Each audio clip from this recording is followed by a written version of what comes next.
Welcome back, WNST, Tassel, Baltimore, and Baltimore positive. It's a little weird when they play Thursday night football the way the Ravens did, but victoriously down in Tampa Bay, beating up on Tom Brady and the Buccaneers. We're going to be taking the Maryland Crab Cake Tour on the road, not just on Friday after the Tampa game. We're going to be up at Greenmount Station, opening the new sports wagering emporium with my pal Chris Richards up there, as well as have a pretty good crab cake. Next Friday, we will be in Dundalk at the Fountain. Did not know they had a crab cake there. The Fountain at Drug City in Dundalk, where I rented many videotapes, and Luke's probably not shocked by the fact that I didn't rewind them all. I kept a few extra days, and they charged me. So I built part of German Hill Road over there in Drug City. So come on by next Friday from 2 until 5. I got some great guests too. Todd Crandall's coming by, Aaron Tamarchio from Trade Point Atlantic, and my pal Jay Trucker, who tried out for a competition about 14 years ago that Luke Jones won here as part of the King of Baltimore Sports. Jay Trucker, who teaches English, is going to be my guest on Friday and also hits the yoga mat with me from time to time. Luke, I just want to say this. Now that the Ravens have kicked me out, I don't want to say I was happy to not be in Tampa, because I think anybody would rather be in Tampa than be in Baltimore on Thursday. But of all the things that I am incredibly upset about in regard to having my credential rightfully taken away is that I don't have a flip card anymore. If there's any way you could take pictures at the home games and send me a flip card so I can print it? I need a flip card. I've never watched a football game without a flip card. I'm 2 months into this. I need a flip card, Luke. Okay. That's it. I think you could print it off the website, in all honesty. Dude, it's a binky. I've had a flip card in front of me for 30 years. It flips over. It's defense, offense. You've sat next to me half the time. Like, a flip card matters to me. So in this particular case with the Buccaneers, I was trying to figure who some of these guys were. No question about it. And it was nice to see the Ravens really take advantage of that in the second half. They tried to in the first half. There was a method to the madness of the Ravens throwing the football as much as they did. If you looked at that flip card, you would see that the Buccaneers were down really 4 of their top 6 defensive backs, if you count Logan Ryan on IR, who was lost prior to this week. But it was very clear the Ravens were trying to make them pay by throwing the football at a very banged up, depleted secondary. The problem is it didn't work because they only had 3 points at halftime that their special teams had gifted them.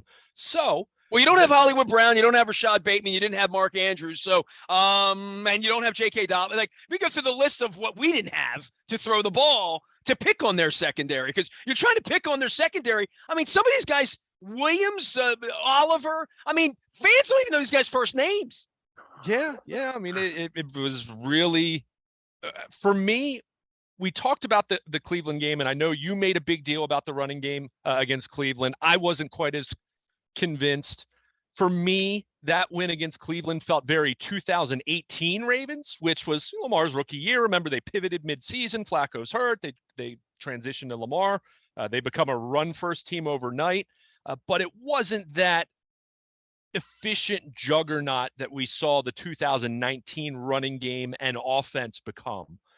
What we saw in the second half of Thursday night's game very much reminded me of 2019 in the sense that it wasn't just a productive running game. It was dynamic. They ran a lot of zone, which early in the season they tried doing, and it did not go well. The first couple of weeks of the season when we were talking about this running game really not getting traction. And keep in mind, they didn't have J.K. Dobbins on Thursday night. Gus Edwards left the game, with he was out there for the start of the second half and made contributions, certainly. But even after he left the game with the hamstring, just seeing some of the zone blocking, seeing Tyler Linderbaum get to the second level, you can go out, just search his name and you'll see some videos that people were doing even as the game was going on Thursday night, and seeing him go to the second level and push Devin White back 10, 15 yards.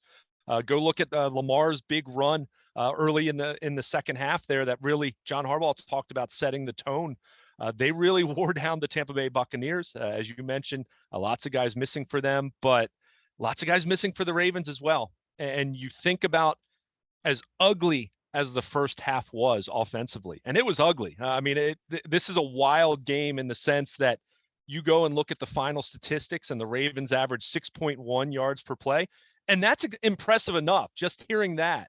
But if you didn't watch the first half, or if you did watch it, I should say, and you see that they finished at 6.1 yards per play, you're blown away by how this team performed offensively in the second half. And I mean, the defense played well as well, but just a night and day, Jekyll and Hyde, whatever description you want to give it, as underwhelming, as uninspiring as the first half was, that second half, ultimately we'll see how the season plays out, but that's the kind of game, that's the kind of half of football where if this season amounts to anything and you go on a run, you'll go back and look at that as a turning point, because that's how impressive it was. And I get it. Tampa Bay looks like a team that it's over. Tom Brady, I think at age 45, I'm not saying he's terrible. This isn't, I wouldn't equate him to I didn't Peyton think he Manning in his stunk. last I year. think everybody around him stunk, quite frankly. Well, That's what I think. But he's not looking like the guy he even was a year or two ago. He looks slower even than he did then. The ball doesn't have quite as much zip on it, although he still made some throws. You know, he's still capable of making some plays, but he looks like a guy who is much more dependent on having a really good supporting cast around him that would maybe 3, 4, or 5 years ago wasn't quite as critical. But that team clearly is hurting in a bad way. You know, when you're 3-5 and you've lost what, 5 of 6 as your season's really going downhill, albeit in a division where they'll still have a chance because that's not a very strong division. But for the Ravens to take it to them the way they did, hats off to what these guys did. The pivot in what what the game plan was, regardless of the fact that it didn't work out in the first half, it worked in the second half. They really wore them down. Lamar Jackson, certainly with his legs and with his arm in the second half, the opportunities weren't abundant for him to throw the football, but he was perfect. He was 8 for 8 in the second half, 2 touchdown passes. And what can you say about Isaiah Likely? What can you say about some of these complimentary receivers who really stepped up? I mean, Rashad I Bateman called it a played. preseason game, didn't I? Didn't I say by the end of Yeah. it, they're going to be guys like Likely and these names of guys. I mean, even Kenyon Drake, who was put in the closet, put him in a garage for a week or whatever, bring him back out. But Luke, I want to talk about the first half and the problems they had in the first half in trying to throw the ball. And this goes back to, give Lamar $250 million. Light it up. He's a thrower. Let him throw it 35, 40. He can't run. Don't let him run anymore. He'll get hurt. 3rd and 22, 3rd and 36. Dude, you get into those that's embarrassing to get in that kind of down. I mean, when they went to the break at the end of the quarter, I said, why don't they just punt on 3rd down? I mean, when you get to those kinds of down and distances, they're really not doing something right. That's not where they should be. I mean, the second half is who they should be, ground roaming. Eight times, 8 for 8 in the second half, and they kicked their ass. How'd they do it? They ran the football. How'd they do it? They did it behind Linderbaum. They did it behind Stanley, because these guys are road graders. They're meant to run. Ricard wants to run. They had Boyle in there kicking it around. They have guys that can run the football. You get in 3rd and 22 and 3rd and 36. I'm gonna channel Charlie Ekman today. You're getting a little too cute out there, is what I would say. You're getting a little too cute throwing the football. And in the first half, that was awful. I mean, that's not what they should want to do, even when a team has a depleted secondary. And you may say, well, it all factored into the grand plan of tiring them out. Okay, maybe I'll hear that. Run them around in the beginning and then throw them around in the beginning and run them around at the end. But that first half should go into the vault of what not to do with this offense for me. Yeah. I mean, I'm not going to disagree with you. They scored 3 points, and those 3 points were handed to them by the special teams. I mean, the 3 points, they were gifted the ball inside the 10-yard line, and they couldn't score a touchdown. So, and let's be very clear, because let's not make this out to be that Luke was saying that they should throw 30 times a half. I've never said that. I am a little concerned, and if we're talking in a big picture sense, I am a little concerned that they couldn't do that more effectively than they did, because not every team's going to just run. They need to win 3 games in January to get to a Super Bowl. They're going to probably have to do it all on the road, maybe one at home if they steal the division at the end. They're still going to have to throw the football some. They're going to have to beat the Bengals, the Chiefs, and the Bills in back-to-back order. And if you think you're going to do that running the football in January, you're nuts. I would agree with that. I mean, and to be clear, that's not, I'm not anti-running game. It's just in the sense that if you identified, okay, Tampa Bay, their secondary is shredded right now. Let's go out there and throw it around. And look, Mark Andrews was hurt, and he was even banged up before the shoulder, so he wasn't 100% version of himself. Lamar was locked in on him regardless, which maybe the big picture question or the big picture idea to take away from this from a passing standpoint is Lamar was forced to look elsewhere, and some of these other guys made plays, and maybe that changes some of Lamar Jackson's confidence in throwing to some of these other guys, even with Mark Andrews on the field, even with Rashad Bateman on the field. So maybe that's a big picture. By the way, I'm looking at my watch and thinking in New Orleans in 10 days, the thought that Andrews is going to be out there in normal, he better find somebody else he likes to throw the ball to, right? Like literally.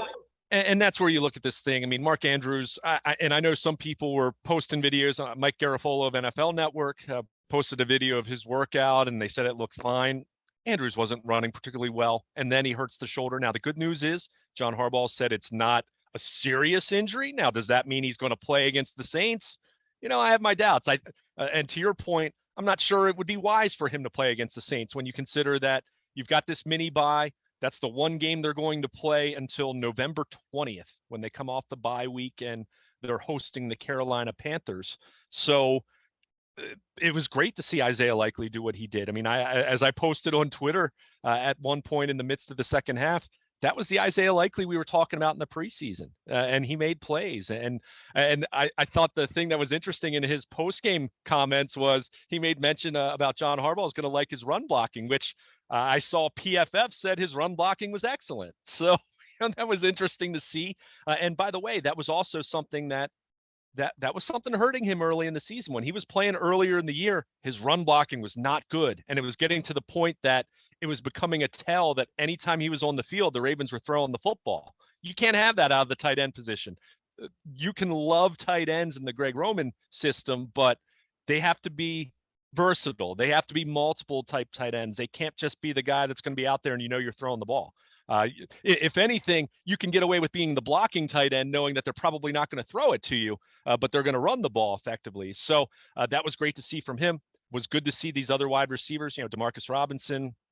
This is a veteran guy. I don't know if this is a breakout performance for him, but it was a performance where he stepped up at a time of need, and you need that. We can remember games where Willie Snead caught passes for this football team and helped them out and did things in certain matchups. So that was encouraging to see. So in a big picture sense, was really encouraged, probably more than anything, that they were able to zone block as effectively as they did, because people talk about the running game, and look, the Greg Roman ground game has been able to produce in so many different ways. They've used so many different types of blocking. I'm not an offensive line guru, but I can at least recognize different methods, different approaches of how you're going to do it. When zone blocking is done well, there's a beauty to it. It's so synchronized that everyone's moving laterally, and you get those defensive linemen on skates the way that they were able to do it on Thursday night. It's really pretty. And a running back with vision. Yeah. Right? Like, yeah. I remember Justin Forsett at the end of his career, no one in the history of the Ravens hit a hole like Justin Forsett. If there was a seam there that another back might get 2 yards, he might get 6 or pop it for 12 or 15. And Dobbins was going to be that guy. And I think Gus Edwards, to some degree, has some vision. He's been sitting around watching football for 700 days, right? Like, and has dreamed of, I got a center that's going to pull out and a guard that's going to pull with me. It's going to crack down on a linebacker. And all I got to do is either run over a safety or swivel to the left and beat him a little bit. And that's Lamar's game. Lamar's game's all geometry, right? Lamar's game is angles and weight and leverage, and I'm gone. I'm faster, quick twitch than you are. And most of the running backs are too. They're all faster than any of the front seven, right? Yeah. I mean, that's what you're looking for. I mean, maybe there's a linebacker or two at the second level who has that speed. I mean, Devin White's a great example of it. But as I mentioned, Tyler Linderbaum was able to get to him on the second level. And I'm telling you, go back and look at some of those clips. Anyone who DVR'd the game, or go back on Amazon and watch it, and you'll just see some of the second level blocks of Linderbaum. Remains to be seen about Kyle Hamilton, right? He had some nice plays on Thursday night, but it's been a quiet start to his rookie year, and he's not playing every single snap out there. Tyler Linderbaum, I said it. If you're going to draft a center, he better be the real deal from a positional value standpoint of taking a center in the first round, and he's on his way. I'll say that much. He's on his way. Well, I've said many times I never thought the franchise was the same when Matt Burke left. For Joe, for snapping the ball, for reading defenses, and this kid's a rookie, but more than that, and Dennis and I talked about Alex Mack, right? And I even mentioned Dermontti Dawson for you young old timers out there. But to have that kind of a player, and it doesn't need to be Alex Mack, it needs to be a solid center that's part of your program. And I talked to Dennis about this.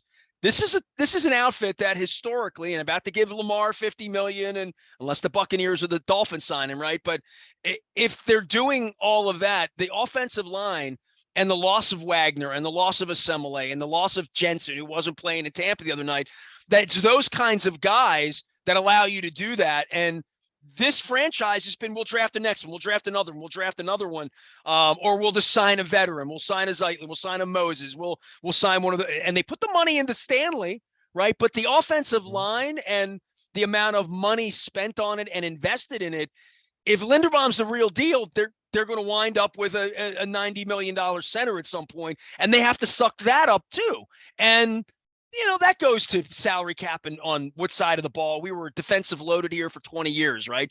But when you get a player like that and he starts to play like this, the other issue is somebody's going to want to go give him a lot of money. And for your part, with he's here for 3-4 years under contract, but they liked him all along. And the fact that they took a gander on a center in the first round means that they started to see, we need to marry Lamar to somebody here. And that's what I thought on draft day, and I think that even more halfway through the season. Yeah, I think that's fair. But the only thing I would say is no, he's got to be better than solid, and I think he is on his way to being better than solid. Fair enough. Solid isn't what you're looking for in the first round at that position. At that position, you're saying we think Tyler Linderbaum is going to be a multi-time Pro Bowl All-Pro center. We think he has the chance to be the equivalent of what Marshall Yanda was for us at the right guard position. I'm not saying he's going to be a Hall of Famer. And you must pay him for that. Then 3 years from now, you better value a center to that point. Well, and I would also, but shouldn't you feel that way about anyone you're taking in the first round? I mean, if you don't have that kind of conviction that you think that it's going to be a second contract guy, then I don't want to take him. Right? I mean, I don't want you to be drafting anyone where you say, well, I don't know if I really want to pay this guy. Rashad Perryman looked like a second contract guy last night for a minute, right? For a minute. You know what? It's funny you mentioned that. I wasn't planning on bringing this up because, I'm not interested in really rehashing 7 years ago. But you spoke a lot about Rashad Perryman, as I remember. It was a weekly topic here. Yeah, a weekly topic of frustration. He couldn't stay on the football field. I'll give him credit that he's lasted in the league as long as he has. Now, he's just a guy. But, he's never lived up to being a first-round pick. The injuries derailed his career. But if you had told me 4 years ago he'd still be playing in the league, I would have said, no way. I mean, even look at how it played out for him. And he's jumped around. But it was interesting to see that. But yeah, he always catches a pass against us. I know, right? Go figure on that. But with Linderbaum, that was good to see. It was great to see the offensive line perform the way they did. I mean, I just think you look at this team at halftime on Thursday night. Andrews was rolled out right at the start of the second half. I thought it was funny, by the way, that John Harbaugh would not tell the sideline reporter that Andrews and Bateman were rolled out. He just kind of said, I'm not rolling anyone out. And then literally 30 seconds later, maybe it was a minute, something like that. It was right after that, that it came up on Twitter that Andrews is out for the game. And then it was a couple minutes after that, they said Bateman was out for the game. So, that aside, you think about where this football team was at that point, where offense coming off a horrendous first half, your top pass catcher is out, your second best pass catcher on paper is out, and you have a first half that they went nowhere. They moved the ball a little bit better in the second quarter, but still they had 3 points. 3 points that were handed to them by an early turnover. And you're just thinking, how's this team going to move the football? What are they going to do without Mark Andrews? What are they going to do without Rashad Bateman? Lamar Jackson looks lost out there. I mean, he looked lost in the first half, just focusing in on receivers and inaccurate and just not seeing the field well. There were times where I thought there were some guys open and I didn't see them.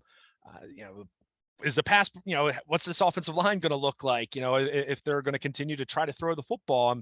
And they got themselves righted. And that's where, as much as you want to criticize Greg Roman for the first half, second half, they did it, a little bit of everything. And again, they didn't throw it a whole lot, but Lamar was 8 for 8. He threw 2 touchdowns. How about the sprint out where he throws a pass? It looks like they're running the option, and the entire offense. I mean, that was a play straight out of college right there.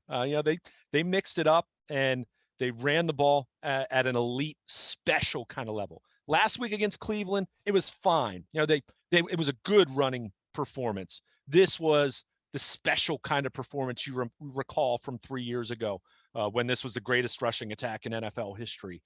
What we saw in the second half was reminiscent of that. Not exactly the same, not saying the same play calls per se, but that same level of just everything they were doing was just wearing down Tampa Bay, and they were getting chunks. You look at the rushing performance.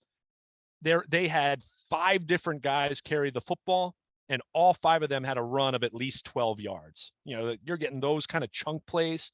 Not talking 3, 4, 5 yards. When you start breaking off 20, 30-yard runs, as the Ravens were doing in the second half, you're doing something right. And Tampa Bay, let's call it what it was. They tapped out, and certainly they're missing guys. There's no question about that. And the Ravens, they don't have to feel sorry for anyone after what they went through a year ago and what they were going through even in the midst of Thursday night's game. But Tampa Bay, in the midst of that game, they tapped out. They won't say that. I'm not saying that anyone was, quote, jaking it, but mentally they were kind of finished, and you could just see that the Ravens just completely wore them down. And that's a major credit to what Greg Roman and this ground game did in the second half. He is Luke Jones. He is Baltimore Luke. He will be in Owings Mills most of next week as the Ravens has sort of a strange little double bye. Like it's they're going to have the weekend off. I'm sure spend a little time with family. I'm thinking some guys, I don't know that guys stayed in Florida, but they maybe should have or could have if John would have allowed such a thing for a day or 2 or 3 or 4. They will get back after it, have the extra day, and go off to New Orleans, and then have a real bye. Look, I will talk more about the New Orleans game and try to stay into this game, even though it was sort of weird. But these next couple of weeks and what they could be at 5-3, certainly different than 4-4, which is where it could have been, and certainly different than 7-1, which is where they would have been if they could have held a lead, especially against Buffalo, in a game that will matter later on when it comes time to decide who's playing at home and who's playing on the road. But as we look out on the team right now and trying to get them healthy, I mean, it's Halloween weekend, right? I'm going to get dressed up, do my Aladdin Insane thing this weekend, have fun, do my crab cake tour. A year ago, we would have said, well, they're not healthy enough. And now we'd say, well, no Andrews, no Bate. We can go through the list. Dobbins, all these guys, right, falling apart, getting off the field. They're pretty injured again. Like, just not in any – the way they were last year when Lamar got injured later. If anything happens to Lamar, we all know. I saw Snoop Huntley walk out of the locker room with his hair out and a helmet off. I'm like, oh, he's still on a team. Look at that. I saw him before the game. I'm like, I haven't seen him in like 9 months. Preseason, but, who watches that? Right. I would just say for them as an organization, not that this is a treacherous couple of weeks. This is a couple of weeks with whatever they do against the Saints. They need to win. I'm not calling that a skip it week on, a week and a half of rest against a bad team where they've been running the ball. But there is a point to all of this. And you already said, maybe we should put Mark Andrews in the garage for a month because they don't play it. They don't play again until the 20th of November. It's not even November yet. They don't play to the end of the month after the New Orleans game. If there's a way to go down there and keep the safe guys safe, go play, win somehow, survive that, at 6-3 at a bye and thinking that you can get the whole contingent back later in the month as they see Carolina and they get up on Thanksgiving, that's a different play. I mean, 6-3, you start to wash out all the double-digit losses and like all of that. At 6-3, they're where they need to be, exactly where they need to be in this division and getting healthier. They need to be a healthy team in December and January to win the kind of games we're talking about them winning in the playoffs. And, Thursday night, I know it's a 4-day rest and what. We didn't like the way they looked in the first half, and I don't know that we loved the way they looked in the second half. We didn't like Tampa. I was already on. Tampa stinks, so let's start with that. Maybe New Orleans stinks too. We'll find out. But getting healthy, that's got to be. And as I fingered through Purple Rain 1 and Purple Rain 2, I was giving away a couple weeks ago, I just thought about their health and how much that relates to their success. And even John Harbaugh, the last conversation I'll probably ever have with him down in Florida 6 months ago, all he did for 15 minutes was talk about his injuries. And it was 4 months after the season. Injuries. And we could certainly sit here today and talk about how dinged up they are, but also with the hope that they don't have to play in 4 days again. They don't have to play in 10 days. Then they don't have to play for 13 more days. This is a time for them to be healthy at Thanksgiving, as healthy as they can possibly be. And I think that's their hope. Their hope is healthier will play better for them in December because they have good football players and they have veteran football players, the Calais Campbells, who we didn't see on Thursday night, and JPP and Houston. Those guys all flash in the way that you want a 30-something-year-old to flash. And I don't know about Deshaun Jackson, if he ever gets on the field, right? But the older guys they have, there's a reason these guys are brought in and leaders. Now, that being said, you got to get them to the field for 20, 25 snaps in December. And that should be the whole focus of the organization because they're good enough to win. They're good enough to go steal a game in Buffalo in January, if need be, in the right circumstances. They just need the horses for the courses. They need to have their players on the field because without that, they're not going to win.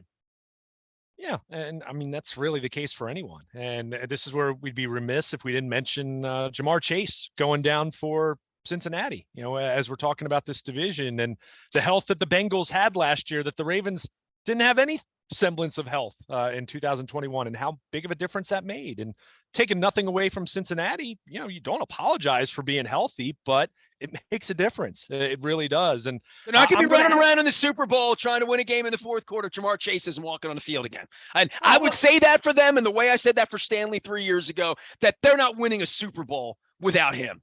They're just not. He's a difference maker. He's a game changer. He's an 8 to 12 to 15 target guy in a good game, in a big game. He's going to catch big passes for you. They can't replicate that, and certainly they can't replicate the stress it would put on Humphrey and Peters and the entire back end if he's out there playing a football game against you. So when you lose special players, and I think for the Ravens, no Andrews, no Bateman, no Dobbins, no Calais Campbell. They went on the road and won in 4 days. That's a big deal. It is. I mean, one thing, let's clarify. It doesn't sound like Chase is supposed to be out for the season or anything like that. 6 weeks, 4 to 6 weeks, right? 4 to 6 weeks. Is he back in 4 weeks? If that's the case, they can probably weather that storm. If it's longer and he comes back and he's not quite right, I mean, it sounds like it's more of an issue where, I guess there's a chip fracture on his hip or something. Sounds like he's not in a lot of pain because he even went back in the game last Sunday. So it'll be interesting to see how that plays out, but certainly big. But I agree with everything you had said about the injuries, about where this team is. I'm going to add something to it. And this is where Eric DeCosta comes into play. Trade deadline is Tuesday. This team absolutely, especially, look, it was great seeing Isaiah Likely step up. It was great seeing Demarcus Robinson step up. Devin Duvernay's had a really rock solid season where he stepped forward and he looks like a legitimate NFL pass catcher / contributor, whereas he was used much more sparingly his first couple years in that regard.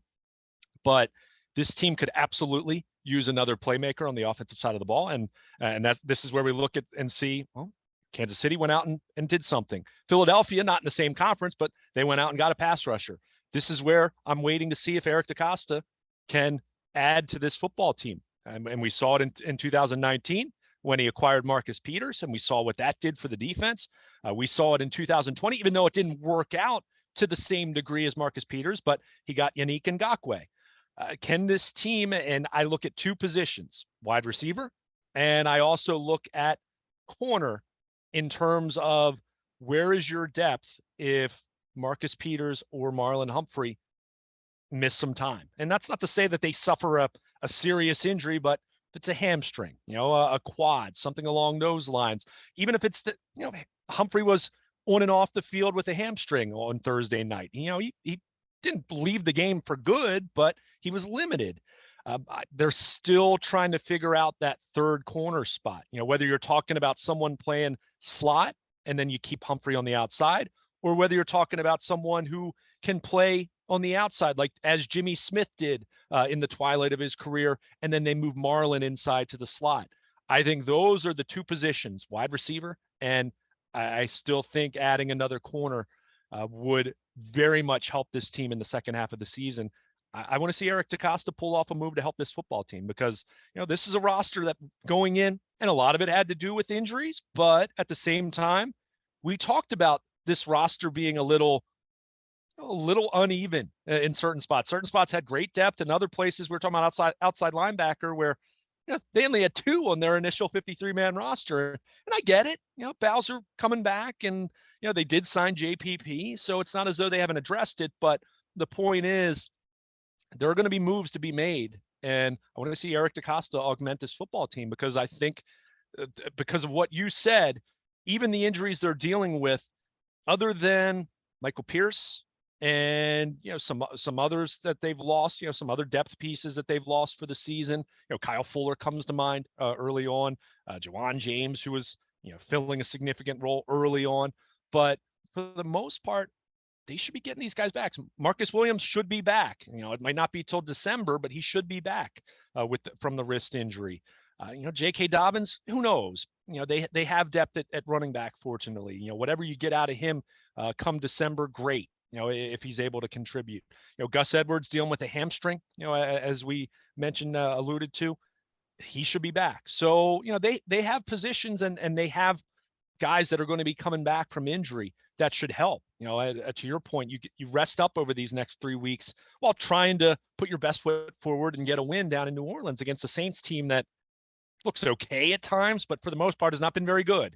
So that's a game you should feel that you can go down there and get a W, especially coming off of extra rest. So I didn't know, by the way, the Ravens were 2-point dogs on Thursday night. I'm not a gambler, we know that, but I actually ran into Brett Hollander, who gave you some love. I was at an event before the game. I got invited by Mark Weller. Cal Ripken says hello, by the way, as well. Anyway, keep going, because we're going to wrap this thing up here. But it's interesting you mentioned that. The line was all over the place. So I'm not a gambler, but it's interesting when you see the line go from one team to the other, then back to the other team. I think it just shows, one, Thursday night football is just weird. And that's the nicest description I could give of it. As I wrote in my 12 Ravens thoughts going into Thursday night's game, I find Thursday night football to be more of a ill-advised obligation than a genuine competition.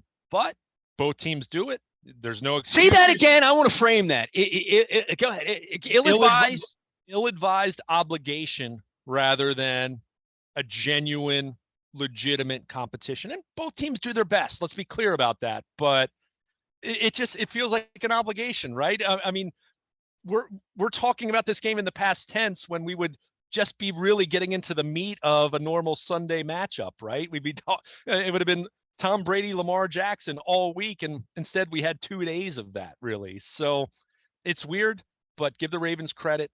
They were able to get the job done in the second half, and they were able to pivot from what was an awful first half, an ugly first half, and their offense, they found the running game, and they found it in a major way. And Lamar Jackson, the throws that he did make in the second half, they were big ones. And I mean, Isaiah Likely looking like the preseason version of himself. You hope that gets him going. Hopes that gets some other guys going that have been quiet as pass catchers. So, I'm not saying that it's a good thing to lose Mark Andrews and Rashad Bateman, and especially with Bateman's foot, I do have some concerns. With him having a setback 4 days after he just returned to the field. So that's where, again, I'll go back to, can Eric DeCosta bring in someone else?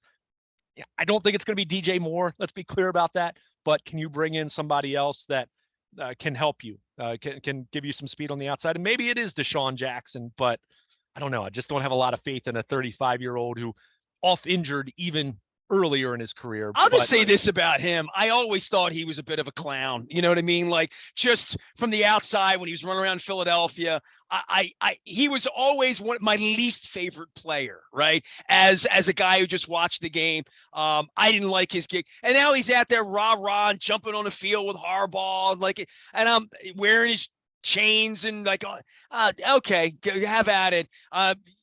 Dennis and I put over under on catches for the Tampa and New Orleans game at 3, and Dennis was taking the under. So far, it's at 0. So if he can catch 4 against New Orleans, he'll make me look dumb. But to your point, he's not an answer, right? I mean, he may be a suggestion at this point. Yeah. And hey, if he can, even if it is only a few catches that he makes, go back and look at his stat lines last year. Remember, he started the year with the Rams and finished up with the Raiders.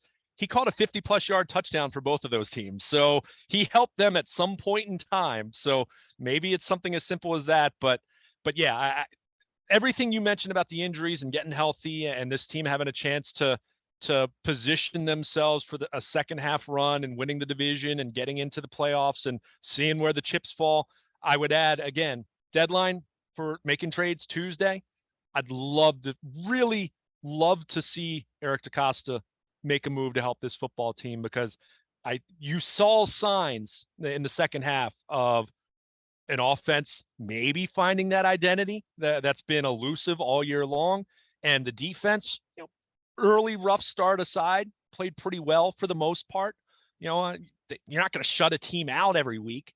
So I think overall you're pleased with how the defense played, but can you add to one of those two phases to make yourself even better by Tuesday? I'd really like to see it. I think that's something that could go a long way to not just helping this football team on the field, but I think that's something that can galvanize a team a little bit, when that the front office is adding in the way that we've seen it in recent days with Kansas City and with Howie Roseman doing it with the Eagles, bringing in Robert Quinn. He is Luke Jones. We're going to be talking more football and getting you ready for the weekend, as well as a semi-bye week, as well as the World Series going on with the Phillies and the Houston Astros. The memories of my childhood in 1980. I'll be doing the Maryland Crab Cake Tour at Greenmount Station, opening up the new sports wagering emporium. You can go bet on Sunday up in Hampstead. We're going to have some great crab cakes up there. I might take some ribs home because they're delicious up at Greenmount Station. Also, next Friday at the Fountain at Drug City in Dundalk. It's all brought to you by our friends at the Maryland Lottery. I have some Raven scratch-offs to give away. Also, our friends at Goodwill. I'm wearing my Goodwill shirt. Don't forget, Goodwill last-minute shopping for Halloween. Get out to Goodwill. They'll take good care of you. And our friends at Window Nation. You buy 2, you get 2 free, just like I did, keeping me nice and toasty here as the weather dips and the leaves fall. I am Nestor. We are WNST, AM 1570, Towson, Baltimore. The Ravens are 5-3 and sort of have a mini bye. We're talking football around here. A little bit of politics next week. We are BaltimorePositive.com. Stay with us.